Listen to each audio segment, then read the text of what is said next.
Bonsoir Christian de Barbier. Nous avons vu l'histoire du théâtre avec la voix de Philippe Tesson et c'était formidable, très intéressant. Et aussi ce qui est intéressant dans cette histoire, c'est qu'entre lui et vous, il y avait un dialogue.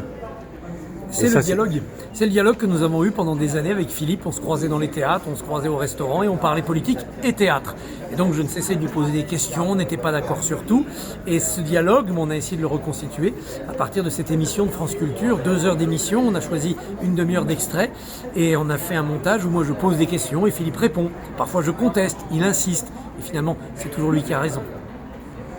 Oui, et est-ce que finalement il y a un avenir ou des personnalités d'avenir qui pourront reprendre le flambeau et faire une autre histoire du théâtre, d'après vous?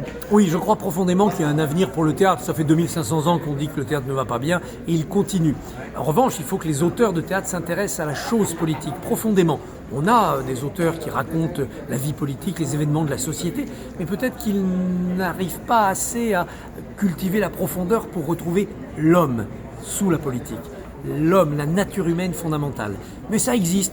On a eu il y a quelques années Michel Vinavert qui, à travers l'entreprise, est allé creuser l'homo economicus. Donc je pense que l'homo politicus, ça reviendra sous la plume des auteurs.